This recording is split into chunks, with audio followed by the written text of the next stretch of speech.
these crazy weather patterns going on right now. I don't know where you would actually like to start, but Well, weather is a good place to start. I mean, that's some down to earth, pardon the pun, evidence of that something is definitely wrong with planet Earth.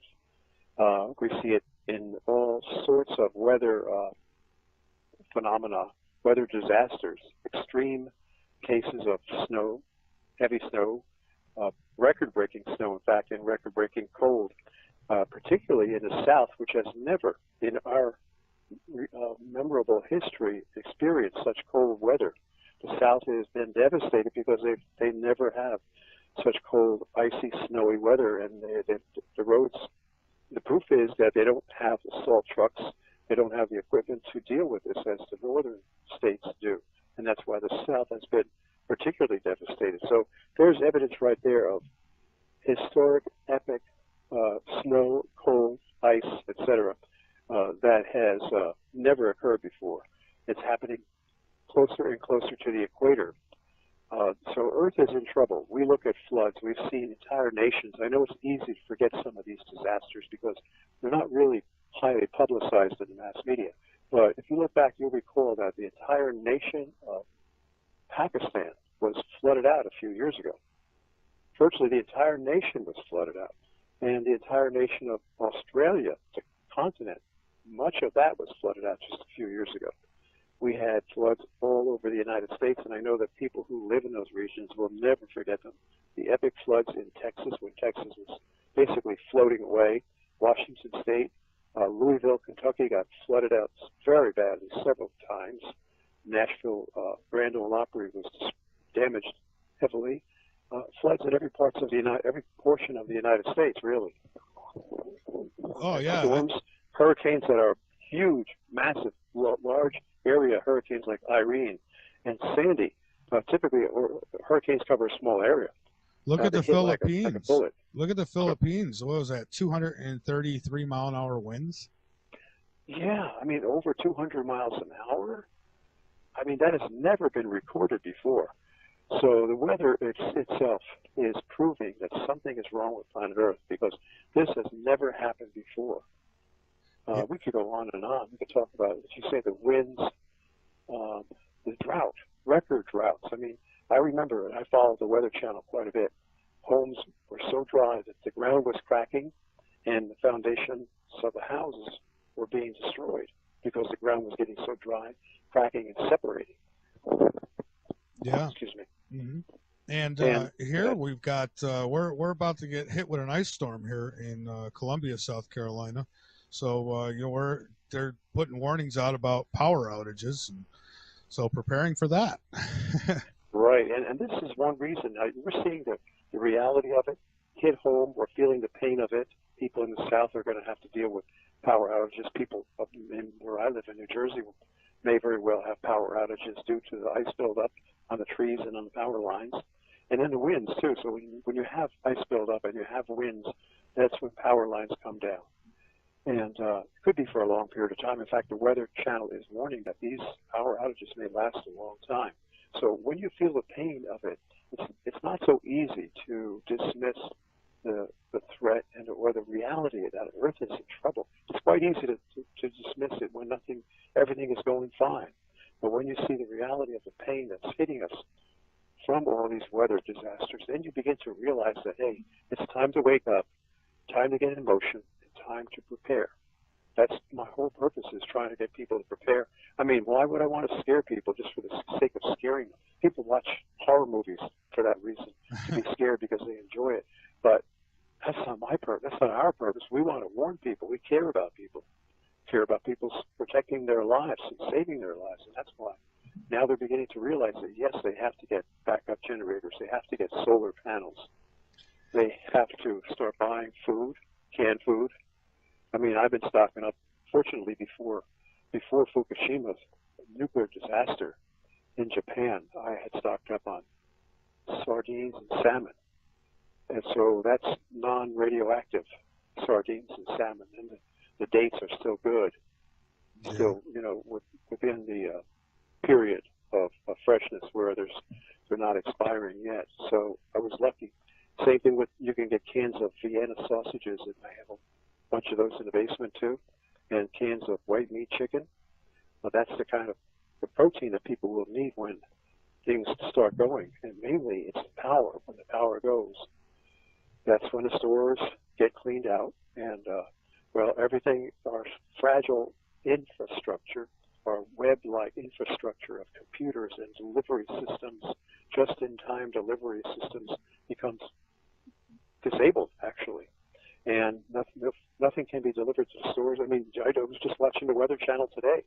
They showed a photograph of these huge long supermarket shelves cleaned out just from this one winter storm in Atlanta, Georgia. Yeah, oh, that's what happens here, is as soon as there's any mention of a snow flurry going to be in the air, and good luck finding bread or milk on any shelf. Right, so that's why now, when there's no disaster, you've got to start buying dried. What I buy is amaranth. Amaranth is a wonderful grain from Peru, ancient grain from Peru, and that happens to be complete protein. You can get bags of dried amaranth.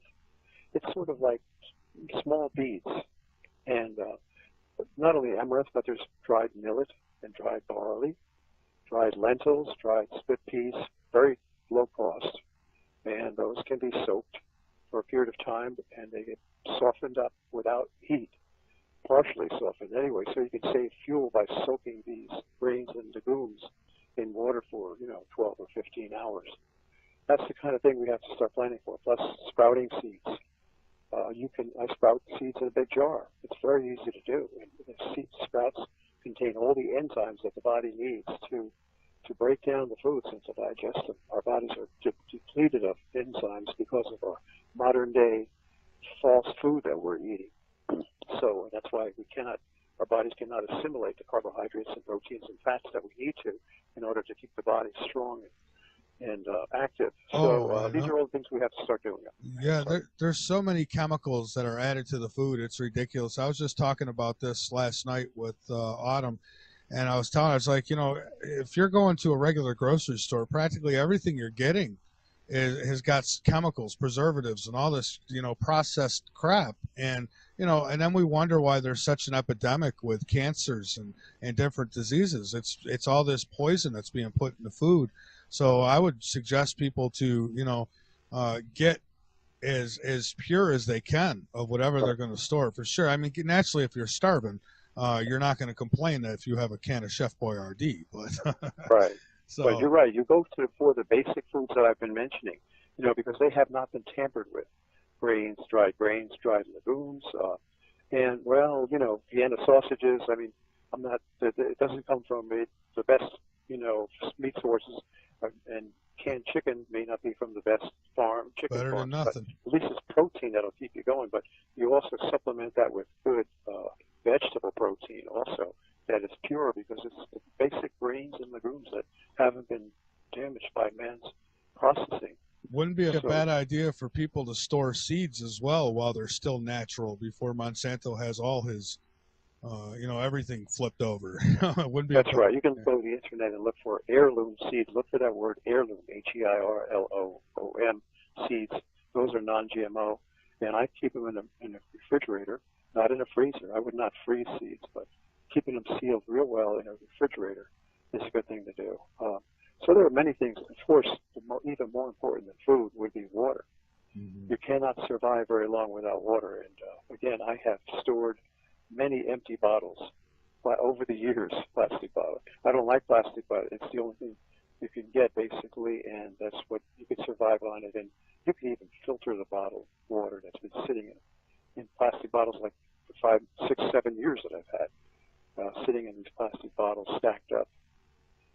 And you can pour them through a gravity filter, such as a Berkeley ceramic filter, and then pour it through a these countertop carbon filters. So, and even if you drink it out of the bottle, I mean, it's not the best, but it'll keep you alive. So water is extremely important. Say, I would go to the recycling places and start getting bottles from them, because it would take you too long to collect bottles. There may be a disaster looming very soon, so you want to go to a recycling center and see if they'll give you a whole fill up your car, your trunk with empty plastic bottles. See, and I'll save like the old milk gallons. I don't drink milk myself, but others in the home do. So, I'll save those. I'll wash them out, save them, and put water in them. That's right. It's a smart thing to do. Well, anyway, so there's a lot to talk about regarding survival. People who live in areas that many people are living in areas that will be flooded out. So think of what you can do. Get a rubber raft. Look To the craziness we're seeing on this planet and how much of it is off planet. I've been faced with that question over the past several years as to who's causing or what's causing all this crazy severe weather. Is it man or is it God? And I've come to the conclusion, if you, spiritually speaking, when you pray and you study pray God's scriptures, not just study, because man cannot understand the symbolic mysteries of the Bible. But when you study, you realize that Satan is a real being, and the New World Order absolutely believes that Satan is their God. I mean, this is what they've stated in their books, that the Freemasons, the Illuminati, all the people who rule the world, that they get their power from Satan, who is the temporary ruler of this world. So if they believe that he exists, and the Bible tells us, and Jesus tells us that he does indeed exist, then you can realize that there's a battle going on between God and between Satan. And the men who manage and control the HARP experiments, instrumentation and weaponry, scalar devices, all those kind of high technology weapons and equipment, those men are tempting, I believe, tend to trigger some of these natural disasters that are already to occur.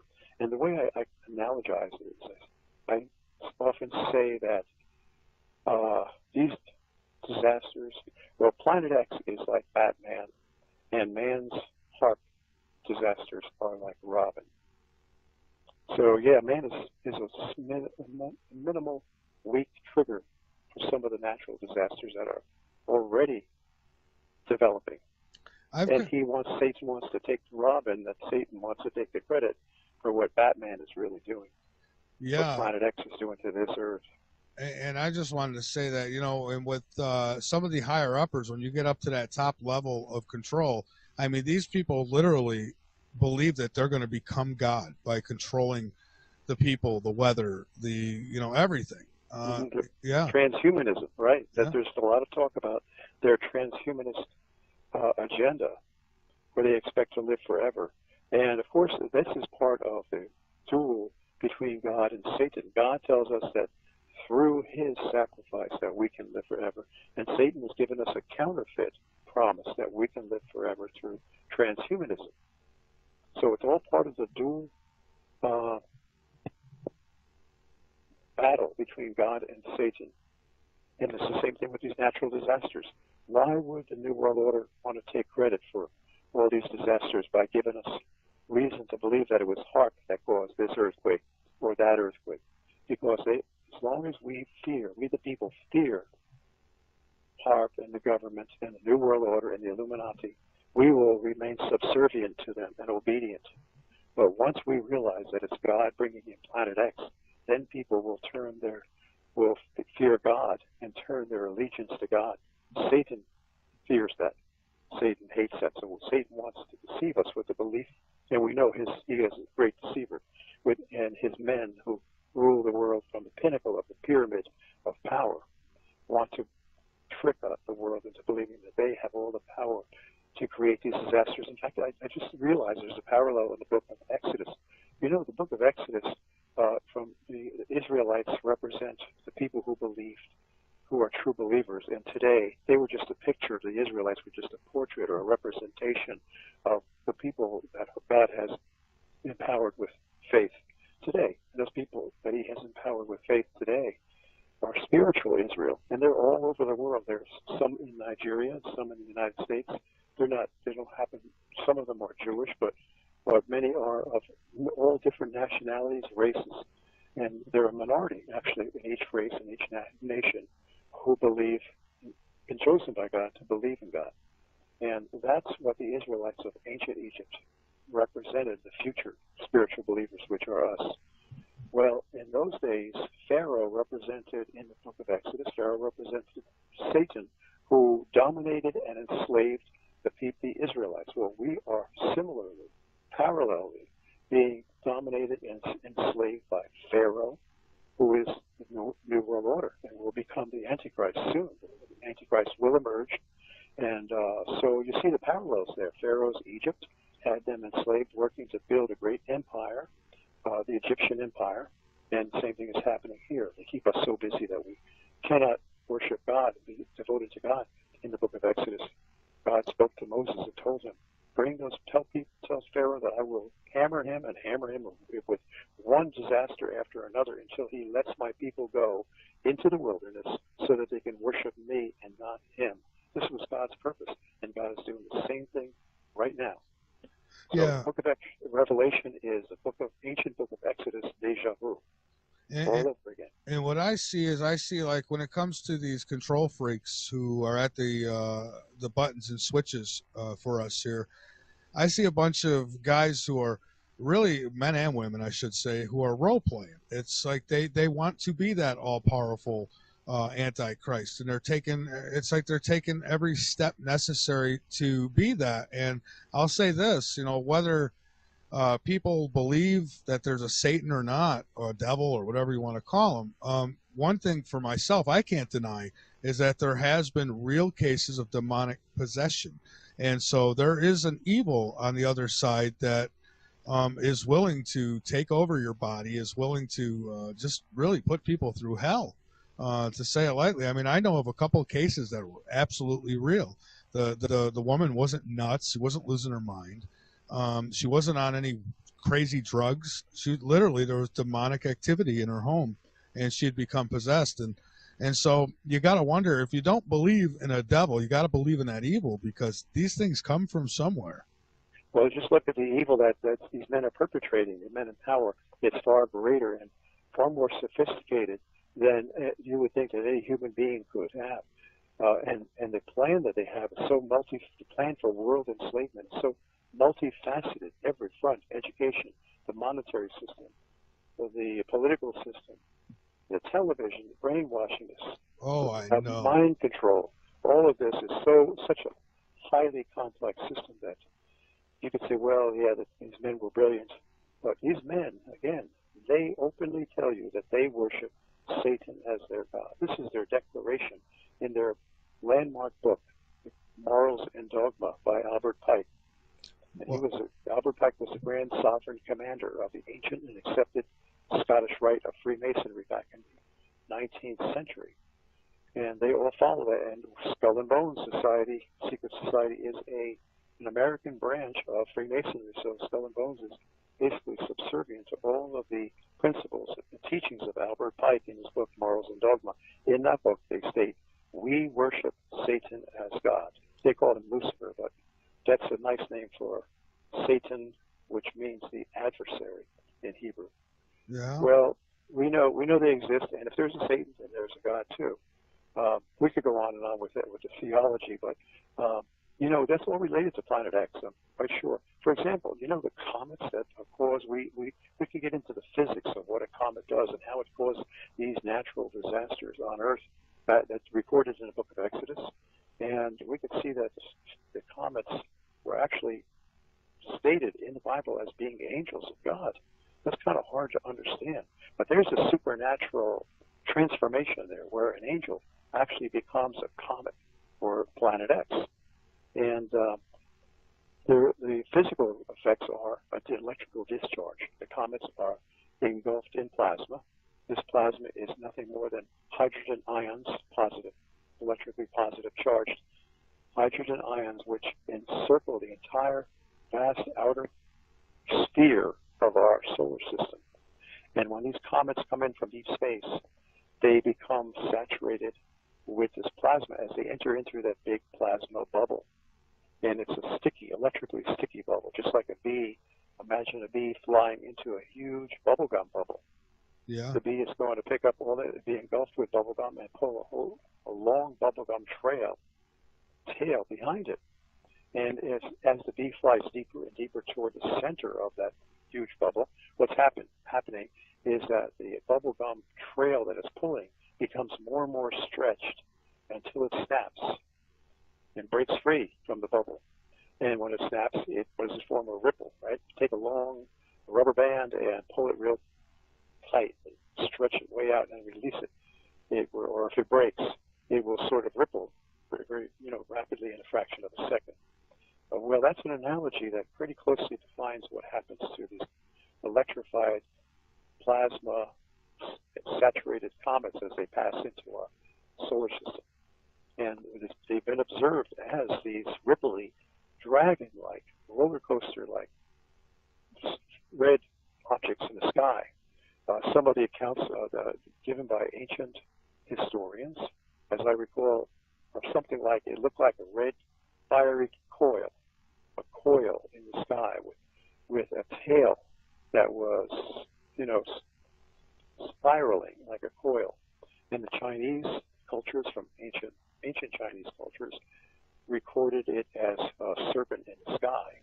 And when you see the Chinese Chinese New Year's every year, they do the dragon dance. That dragon dance is a legend, actually a saga in choreography and dance choreography, telling the story of what the ancient Chinese civilizations witnessed when this comet came in. The dragon is a long tunnel-like fabric that men get into, and they follow in a long trail in a single file behind one another. And they pop up and down to represent or a pictorial display of a roller coaster-like spiraling, dragon in the sky. So there you have history or legends being recited or being delivered in a dance-type choreography. It's amazing. The Thunderbird, for example, the Thunderbird of the American Indians in the Southwest was actually a representation of comets that came in. This was all the same events when Earth underwent great disasters. These comets are, again, plasma-drenched objects. When they get close to the sun, they begin to stimulate the sun electrically because they're positively charged, and the sun's space charge surrounding the sun is primarily electrons negatively charged. So the negative and positive begin to interact and attract one another. The sun begins to discharge, and when it does, it flares, and when the sun flares, it blows out these huge solar winds, which shoot out in waves in all directions, striking the comet, the incoming comet, causing the plasma saturated the coma of the comet to stretch out laterally so that you have what looks like a winged globe. And this winged globe has been described in so many ancient cultures. The Hittites, the Babylonians, they all talk about this winged globe. And I even have a dot in Zechariah Sitchin's landmark book, The 12th Planet. Now, let me ask you this. Could it be, when they talk about this winged planet, I mean, could it possibly have been some huge ship that came, and that's why they claim that Anunnaki? I'm just asking. I don't know. No, actually, the winged globe, I can show you proof that it is a natural phenomenon of electricity and magnetism. When you look at some of the pictures that have been taken from the Soho satellite, which sits out in space and photographs the sun constantly, you'll see some of these winged globes. It looks like flying saucers that are getting close to the sun. Well, there's that natural phenomenon where the solar winds blowing out, striking the plasma, cause the plasma, because you have an attraction and a attraction between negative and positive. And the electrons, of course, are also in the solar wind, so they would repel. They would attract, whereas some of the protons that are also being blown out would repel the protons from the comet. And the end effect, and James McCanney, I think, has attempted to show how this electrical interaction would cause wings to spread out from the comet. I haven't taken a look at it, but I can analyze it myself and see that how this would happen with the electrical interaction between opposite and like charges, actually, that are both being blown out by the sun, interacting with the comet. So the effect is, and it's been, the ancients noticed it, coming over Earth when the comets were really huge. And we're seeing it now with these comets that are crashing or grazing the sun or going close to the sun or crashing into the sun. We're seeing the winged globe effect. But this winged globe was huge in ancient times because it scared those people, civilizations of the world were terrified. And great natural disasters were occurring when these comets, huge comets, came by. We today have never experienced such a flyby of massive comets. If we did, we would have had earthquakes all over the world at the same time, and we would have had electrical discharge. But the ancients did experience the peak of the catastrophe, of the celestial catastrophe, and that's why they worshipped. They literally worshipped this in fear, thinking that it was a god. And of course, God is bringing it in to make people fear. They have the Zechariah Sitchin, I could read from his book, but I'll just paraphrase from his book, The 12th Planet, where he says the ancient civilizations worshipped that symbol. They had that symbol all over their buildings. It was a winged globe, and it was a symbol on cylinder seals, inside temples, everywhere. The archaeologists have been doing digs. They found this winged globe, a great symbol of honor, fear, terror, and worship. And that's why we also take a look at. This is amazing how this symbol has carried over from ancient times even into today. But it's esoteric, it's mysterious, it's not really described. But look at the United States Air Force insignia symbol. That's a winged globe. Look at the Chrysler Corporation, Chrysler logo. That's a winged globe. Look at the Toyota logo on a car when you happen to see a Toyota in front of you. That's a winged globe. That's true. You see it in many cases. Well, anyway, that's what we're going to have to look forward to. What we're seeing now in the SOHO satellite, these little winged globes that people think are flying saucers or little spaceships, are really nothing more. It's a natural phenomenon of electricity and magnetism. And that's what happened in the past. That's why they saw the Thunderbird. Zechariah Sitchin has numerous drawings. One drawing from each of the civilizations that witnessed it. Now, the drawings all had something in common. They all looked like an eagle, sort of like an eagle flying straight toward you, if you can visualize that, coming right at you with the wings outstretched and the head appearing in the center as a circular object. And there were variations on it. Some of the civilizations drew their winged globe with feet coming down from it, the feet of the bird. That's the Thunderbird. And the reason the feet occur is because when the comet gets close enough to planet Earth is electrical ground or electrically neutral. Earth is a great source of electrons. We know, we've all heard the term Earth ground. And that's why they ground electrical systems deep into the ground, because the Earth is a copious source of electrons. Well, these protons are positive, the protons that saturate the incoming comet. And when the comet gets close enough, you know, proximity is the main factor in causing an electrical discharge between two oppositely charged objects, proximity. So when they get close enough, that's when the discharging occurs. So now the winged globe is not only a winged globe, but a winged globe with a long vertical column discharging down to the Earth, causing destruction as it discharges like a welder's torch. And that then becomes a cross, right? Huge, red, glowing cross in the sky. And this is what Jesus prophesied, that you will see the sign of the Son of Man coming in the clouds with great power and glory. Now, what's the sign of the Son of Man? What's the sign of Jesus? Everybody knows really what it is. It's a cross. And he's telling us that we're going to see a cross in the sky coming with great power and glory. And you know, it's funny, I was just looking before the show, somebody had sent me pictures, and it showed a comet coming in. And the comet, they actually outlined it, and it was shaped like a cross. Yeah, I mean, it's known to be a winged globe for sure. As it gets closer to the sun, the wings, the outstretched arms of the Savior on the cross, or the wings on that globe, will become more and more prominent as it gets closer to the sun, because you have it. Again, proximity is the most important factor in electrical interaction between opposite charges and between like charges. So that's why the wings spread out more and more. Incidentally, if you go to the book of Exodus, this is really amazing. In the book of Exodus, God tells Moses that I'm going to send a destroyer over tonight, passing over. That's how the term Passover came about. I'm going to send a destroyer, and he will pass over you and not destroy you, yet he will destroy those in Egypt who fail to take the warning. You're a little low, John. If you can, I don't know if you. Oh, there okay. You are. There you Did you check your volume? Because I seem to be shouting into the phone. I hope you set your volume okay. Oh yeah, actually I have. I have actually got it turned up a bit because I don't know if you might be moving the phone just away from your mouth a little bit. I don't know, but you sound good now. Thanks for telling me.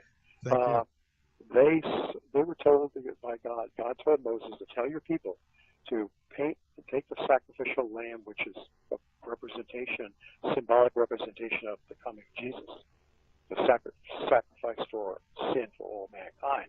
Take that sacrificial lamb, kill the lamb, take the blood from the lamb, and this is for the ancient Israelites now. This is a Jewish holiday, not just Jewish, but Israelite holiday. And take the blood from the lamb and stroke it on the doors of your houses, of the Israelites' slaves' houses. Put one stroke of blood across the left side of the door, another stroke of blood across the right side of the door, and another stroke of blood on top of the door. And that symbolizes the wings, the two side wings, and the head of the globe. And when that destroyer passes over, God told Moses, your house will be protected. This destroyer will pass over you without damaging you. And God told Moses that this shall be a holiday or memorial for your people forevermore. Tell this to generation after generation. That's why we have the Passover every April. Well, anyway, getting back to the science behind it, the U.S. government acknowledged discovering this huge planet, and this was an article in the New York Times. I'm not going to go into it, except maybe to read a few brief passages. But think about this. 31 years ago, there's an article from the New York Times, January 30th, 1983. The title was Clues Get Warm in the Search for Planet X by John Noble Wilford. And I'll just read the first paragraph. Okay. Something out there beyond the farthest reaches of the known solar system seems to be tugging at Uranus and Neptune. Some gravitational force keeps perturbing the two giant planets, causing irregularities in their orbits. The force suggests a presence far away and unseen, a large object that may be the long-sought Planet X.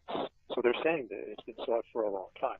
And I'll abbreviate the article by saying that the reason it was sought for a long time was that ever since the early 1800s, even the astronomers then, like 200 years ago, noticed that the outer planets Uranus and Neptune had perturbations in their orbital travel. That is, a little jog or dip or excursion out of their normal orbit that was irregular. There was no reason why that would happen in terms of the physics of motion, except that some gravitational body was out there, and in that particular place beyond their orbit, whenever that planet went around, made a huge circle around the sun in its revolution, it would be pulled out of its orbit by the rather close proximity of this huge body. And then it would return, after it passed by this huge body, it would return back to its normal orbital path. So the orbit then would be perturbed or stretched out a little bit at one particular point in irregularity in its circular motion. Okay, am I speaking loud enough? I hope so. Oh, yeah. Yeah, you're doing okay. Fine. And this is how they knew. Going back 200 years, the 1830s, they noticed this. So that's why the article says this has been long sought Planet X. They didn't see it, but they saw its gravitational effects, and they figured this thing must be huge, must be so great, because, you know, the larger a body, the stronger its gravitational pull. And this object must have been way, way out there, but yet, even though it was a great distance out, like a magnet, you know, like a powerful magnet, you can move it far away from a ball bearing. But if the magnet is strong enough, it'll cause that ball bearing to roll toward the magnet. So if the stronger the magnet, or the larger the gravitational body, the greater its ability to attract another object at a great distance away. So that's what they knew. They knew this thing was huge, and they even began to look for it in the early 1900s, 1910, a famous astronomer named Percival Lowell constructed the Lowell Observatory in Arizona, and just to look, dedicated solely to look for Planet X. And that's how the name Planet X came about. It was given to it by the famous astronomer Percival Lowell in the early 1900s. And then the government, NASA, began looking for it. They had a secret document titled The Search for Planet X. This was in the late 70s. And is there a way, not to interrupt, but I'm curious, is there a way to get one's hands on that document still today? I think that's on the internet. I know James McCanney mentioned that NASA has an internal document. Of course, it's supposed to be secret, but somehow it got on the internet. And I have James McCanney on tape for going back 12 years or so, where he mentioned on a radio show that, yeah, the government NASA has an internal document titled The Search for Planet X. And so they know it exists. Don't let them tell you that it doesn't, because they're lying. They've been searching for it themselves secretly. They sent up and this is well known too, I bet the New York Times article, where they sent up the Pioneer 10 and 11 space probes. I've had the article right in front of me, but for the sake of saving time, I mean, these are actual photocopies of the New York Times articles that I'm reading to you. So if anybody wants to see the proof that I'm paraphrasing, it's right. I can send you clear pictures of the actual New York Times article, 1982, 1983. The 1982 New York Times stated that they sent up the Pioneer 10 and 11 space probe. The Pioneer 10 is really the one that they were looking at. And that was designed to go close to where they had calculated this object Planet X was located, close to it, hoping that when it got close enough that this Pioneer 10 space probe would be gravitationally pulled off of its trajectory as it passed the point where they calculated this Planet X was located. If it was pulled off its trajectory, that would prove that this huge gravitational body was there pulling the Pioneer 10 space probe off its trajectory. And sure enough, it did. I cannot find, or I haven't really searched out the proof that it actually was pulled off of its trajectory, but all the researchers tell us that it was, and they were satisfied with it. And in fact, I think now that I realize there is proof in the fact that NASA sent up more space telescopes to further verify what the Pioneer 10 had already verified, that indeed its trajectory had been pulled slightly, deviated slightly by the gravitational pull of Planet X. And the following year, after 1982, 79 was the year. 1979 was the year they sent up the Pioneer 10 space probe. It took a few years to get way, way out there beyond Pluto, and where Planet X was located, and get pulled off of its trajectory. And in 1983, they sent up the infrared astronomical satellite. That's what this New York Times article is talking about. It focuses on the infrared astronomical satellite. In fact, this January 1983 New York Times article that I'm holding in my hand has a picture of the infrared astronomical satellite. It says U.S., as I'm reading here, U.S. and Dutch technicians are preparing the infrared astronomical satellite before its launch last week. This is from United Press International. And last week was the week before the article was written, which was January 30th. So it was launched in January of 1983. Then it went up and it did all of this infrared telescope orbited around the pole, the south pole of planet Earth, way, way up above the clouds where there was no obstacles, no obstruction to its view. And it was infrared specifically because this object, being a brown dwarf, what they believe to be a brown dwarf star, does not emit visible light.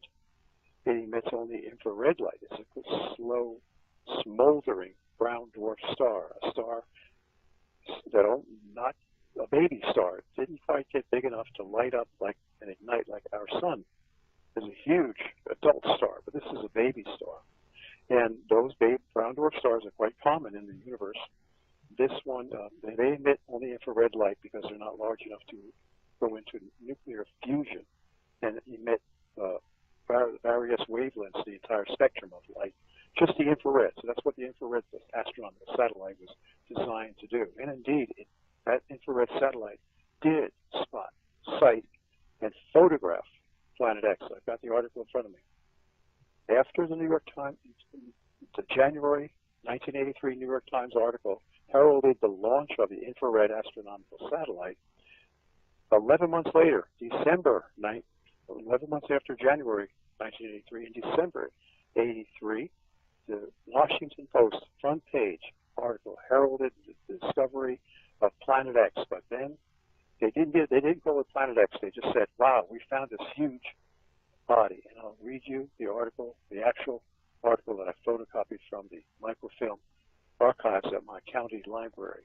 Front page, Washington Post, December 30th, 1983. Article titled, "Possibly as Large as Jupiter, a Mystery Heavenly Body Discovered," by Thomas O'Toole, Washington Post staff writer. Quote, "A heavenly body, possibly as large as the giant planet Jupiter, and possibly so close to Earth that it would be part of this solar system, has been found in the direction of the constellation Orion by an orbiting telescope aboard the U.S. infrared astronomical satellite." Now here's where they're told by our wonderful domineering National Security Agency, which controls, the NSA controls all of the government agencies, even the CIA they control. Here's where they were told to sort of cover up some of the details because they didn't want to panic the people. They say, "So mysterious is this object that astronomers do not know if it is a planet, a giant comet, a nearby protostar," a protostar would be a star that's beginning to form, "that never got hot enough to become a star. They don't know whether it's a distant galaxy so young that it's still in the process of forming its first stars, or a galaxy so shrouded in dust that none of the light cast by its stars ever gets through." See, this is all a bunch of nonsense that they added in there to cover up the fact that if they know what it is, they dedicated the infrared astronomical satellite to finding Planet X, the brown dwarf, which they call the brown dwarf star, in January, and now they're lying about something that they publicly announced to the world in the New York Times 11 months earlier. And they must think we're really stupid. Yeah, and I have no doubt that they were looking for it, and I know about these articles that came out in the newspaper about them finding it. Now, has anybody confronted them with these articles and said, "Well, then what the hell is this?" If you don't know what we're talking about. If you ever did, they would never respond. That's guaranteed. But we're bringing truth out. I'm bringing it out. Mark Hazelwood brought it out in his book, Blindsided, about 13 years ago. Of course, Mark did not have the actual photocopies of the articles. He just had transcripts of them. But he said, yeah, they lied about it. And they try to say, "Oh, we don't know what this thing is." But actually, if the National Security Agency had really been on their toes and alert, they would have said, "Don't even report it at all. Do not mention this thing at all." Well, they got by them. At that time, they were not that quite alert to it. And the Washington Post put the information out. Why? Because NASA was really pleased. The scientists at NASA were thrilled. This was a great discovery, and they wanted to tell the world about it. Of course, they were just scientists trying to be honest, but they didn't know that there was a power elite controlling them and were lying to the people. Quick. So they had to obey their ruler, their non-scientific evil rulers. And we know the NSA is evil. We see what they're doing today. Oh, absolutely, absolutely. So, John, let's take a break. This is a good spot to stop for a minute, take a break, and we'll late night in the Midlands, no spaces. And if you're listening on the Dark Matter Radio Network, again, it's recorded for you, so don't call in. And John, well, we're back, and I am fascinated, and I haven't given it a whole lot of thought. But when you bring up this newspaper article, that it is very real. There was other ones too, wasn't there? Other articles that came out before they hushed everybody up. Yes, the subject was made taboo and forbidden by the National Security Agency back in 1983, after the New York Times heralded the discovery of this object. But a couple of articles did slip out, and then nothing was said afterward that I can find, perhaps in some other publications, but it's been essentially kept secret for 31 years. Now, there's proof right there. Just think about this. The largest object, and I'm going to tell you how of magnitude of this discovery. It's the greatest astronomical discovery in the history, the modern history of the world. And to show you how important and paramount this discovery is. I'll just read a little bit more of the landmark Washington Post front page article, December 30th, 1983, which I just began to read, and it goes on to say that, quote, the most fascinating explanation of this mystery body, which is so cold that it casts no light, and that's why they need an infrared telescope, so cold that it casts no light, the explanation of what it is has never been seen by optical telescopes on Earth or in space.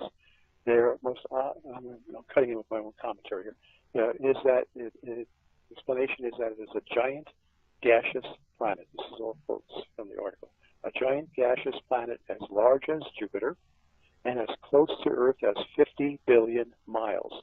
While that may seem like a great distance in earthbound terms, it is a stone's throw in cosmological terms. So close, in fact, that it would be the nearest heavenly body to Earth beyond the outermost planet, Pluto.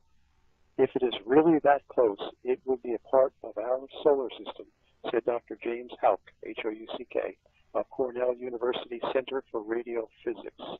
So they're saying this object is so close that it's actually considered to be a part of our solar system. Now here you have an object. We know that Jupiter is the giant of our solar system by a large degree. And yet this object is a brown dwarf star, which is defined as being, brown dwarf stars are larger than Jupiter.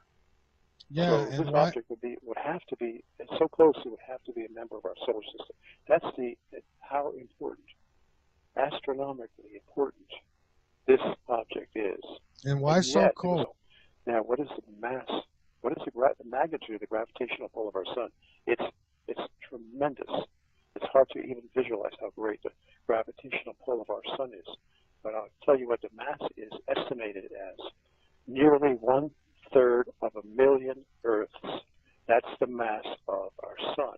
Not that our sun is as dense as our Earth, but it is so large that its total mass throughout its entire huge volume, its total mass is equal to the mass of 1/3 of a million Earths.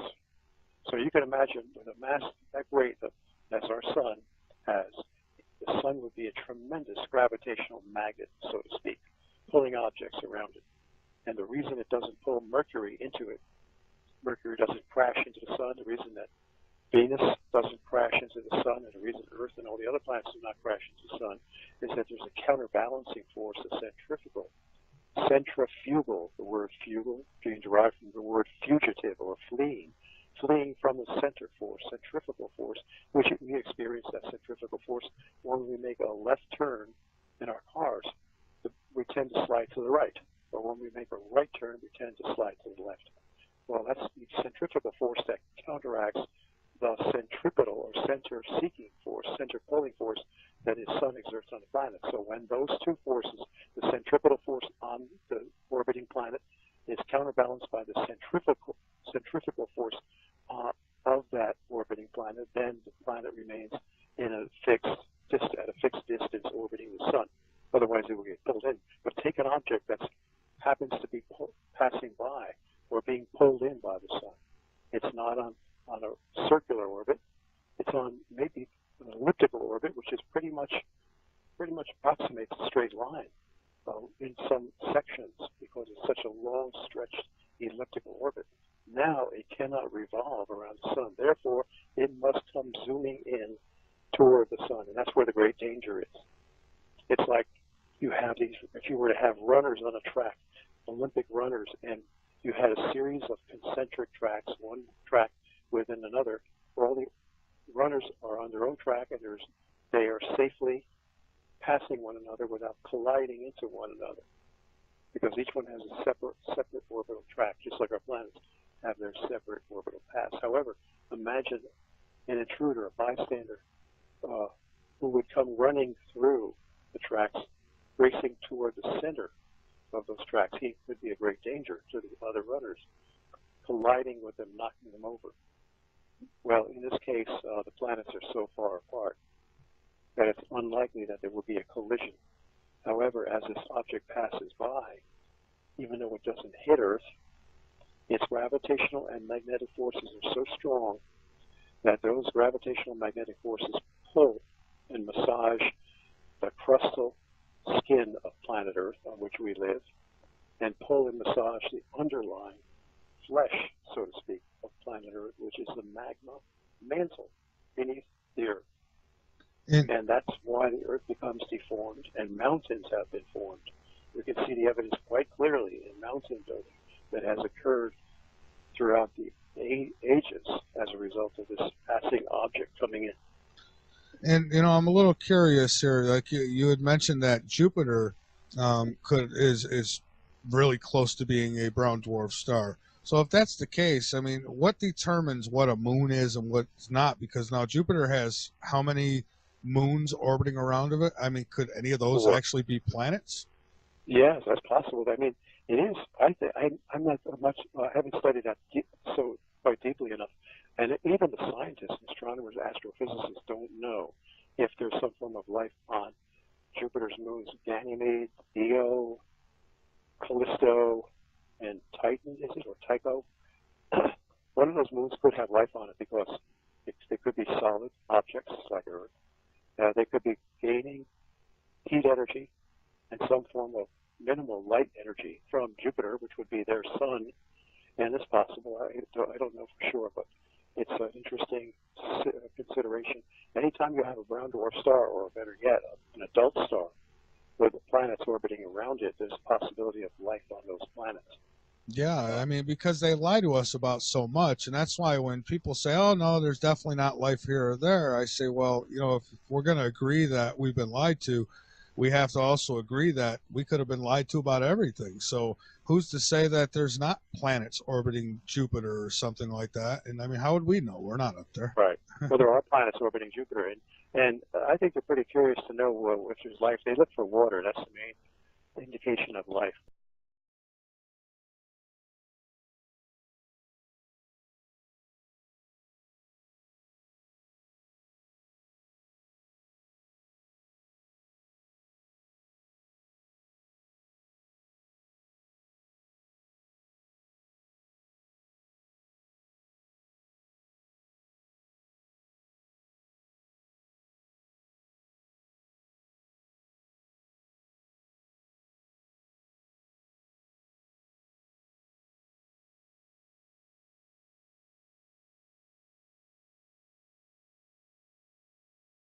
These crazy weather patterns going on right now. I don't know where you would actually like to start.